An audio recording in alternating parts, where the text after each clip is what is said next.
机器容易漏水，不平或者什么的歪点，垒到车里水了，这是一个家用空调。排水方面的。对，原则上来讲的话，不允许一边开车一边开家用空调。那当然很多也在开，反正也在开，坏的不多。这辆悦福房车这是什么情况？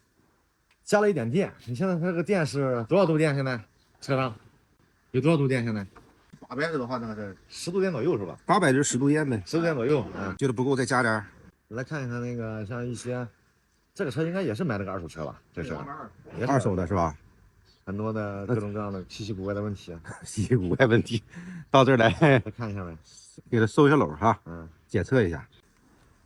啊，这是空调外机安在这个位置。这车哪块用的不得劲儿了？原车不是10度电吗？之前的太阳能也是老化了吧？太阳能老化不行了，几年了？这车这个19年，19年的车啊，原车没有锂电呢，就是刚到一手。原车有，原车那个可能存不住电了吧？就是不行了是吧？对，电溜溜这换了个10度电的。对，现在感觉哪块用的不得劲儿？现在是我这个空调磕了。我感觉也是，我刚才看了半天，怎么七扭八歪的呢？对，已经磕变形了。哦，磕变形了，然后重新戳一下，往前挪挪，往前挪一点。太阳能重新换一下，也是原车带来老化了呗。对，到后边那个回水箱那个出口有点别扭，它是在左边。啊，正常我们行车应该是放在右面啊。对，应该把调整到右边，合适的。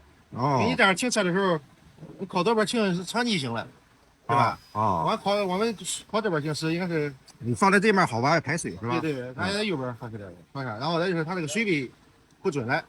啊，当显示50%的时候，你那水箱里边其实已经没有水了。那个探测杆时间长了会附着一层东西，对，它可能测就不准了，不准了。包括这个净水、黑水都不准了。有好多买了2手或者 N 手房车的朋友们，在日常用车，甚至刚接车、刚使用的时候，就会感觉有好多困扰啊。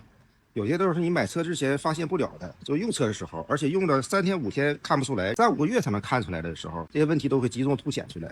所以呢，其实房车改装厂还是挺重要的，这个是真正最后，怎么说呢？是解决房车这些问题的，日常使用当中问题的。每个车的问题不一样，一个车的问题在这各个不同时期也不一样，那只好来这里来解决了。你现在那个太阳能发电能有多少？太阳能坏了，然后当时都不发电了都。对，然后那个线给拆掉了。那好好弄吧。19年到现在6年，当时这个车得50，哎呀不止60多万吧，这个车。当时应该是很贵啊，60。您多少钱买的？我20多买的。20多啊？刚买1年？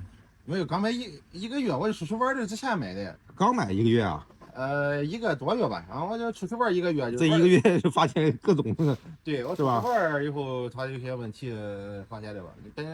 有些东西你当时买车的时候看车看不出来。对，当时看不出来。你哪怕出去开一圈也不一定能感受出来。对，我觉得自己一用，今天一体验就发现了。也很正常，2手房车嘛，总是多多少少有点问题，能改能修就行。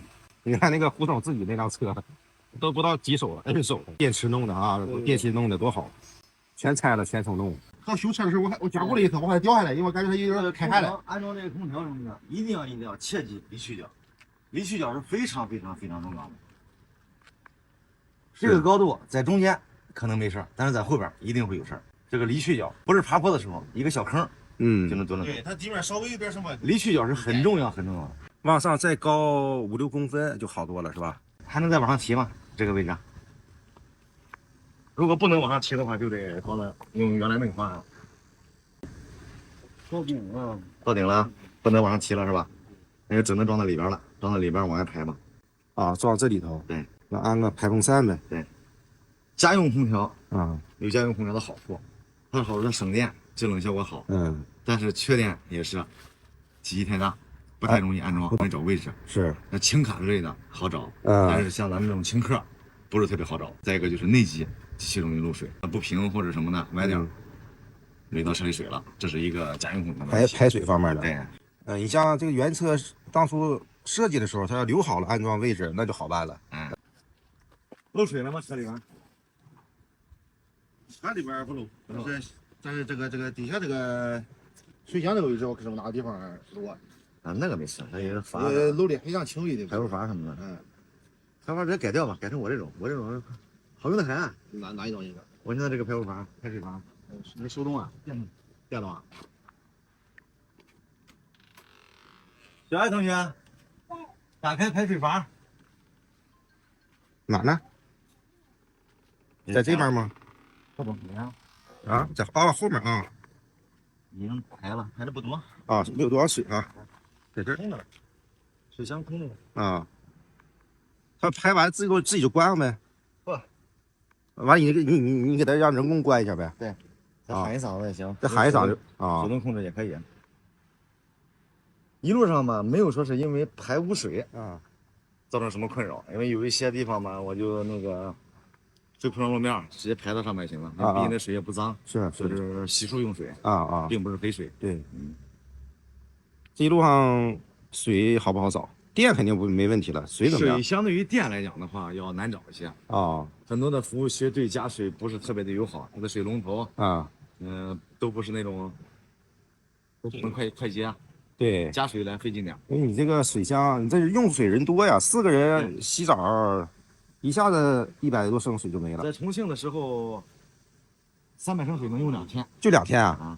那加水是有点，水是一个问题，比较勤加水。洗澡嘛，每天都要洗澡，太热。对，你看有空调还是比较热的，因为毕竟还要出来嘛。你像有的空调不给力，那就更遭罪了。对，我这一趟开出去，我就跟我这个车可爽了。你这都可能问题都考虑到了，我这好多问题都是出去才发现。出去1个月就发现是吧？对，40天用了600度电，水呢用了几方水也不知道，用了好几方水的啊。到现在为止，到家零故障，一点没掉链子。到家胡总还睡这里头，还睡车里头呢。超过8度了吗？开始。超过8度了吗？什么玩意儿？太阳能啊？近点。现在发的少了一点了，对，也就500、400瓦。现在还300多瓦呢。300多瓦。没太阳。对，没太阳了，马上再过一会儿该落山了。7.9了，到80应该。7.9度了。7.9，看哪啊？这7.938对千瓦时，对，那8度电应该没问题。当然没问题。那山东发个8度电可以了，山东那边。日照吧，不是说是，但今天也不是万里晴空的，是吧？不是说是特别的，也还行。上面空间一点没浪费，全是太阳能板。对，顶置空调也有它的好处，用着其实也挺好。这个顶置空调，这个空调噪音还真不大。温度降下来之后吧，它这个整体上，因为它这个变频的嘛，对，噪音就降下来了。它双转子的吧？这个是双转子啊，那噪音小一点，比其他的小。太大了。对，哪有十全十美的？行驶中呢，开空调是挺爽的。家用空调你在行驶中开空调的话，存在压缩机爆死的可能性。原则上来讲的话，不允许一边开车一边开家用空调。那当然很多也在开，反正也在开，坏的不多。这个你看耗电量是家用空调2倍，价格应该也在2倍以上，是吧？也挺贵的，价格2倍以上。再装个家用空调，这个空调我也准备保留着，留着，别拆了。它也不占用空间，没必要拆。额头高度决定了那个太阳能板的高度。记得关注再走哦。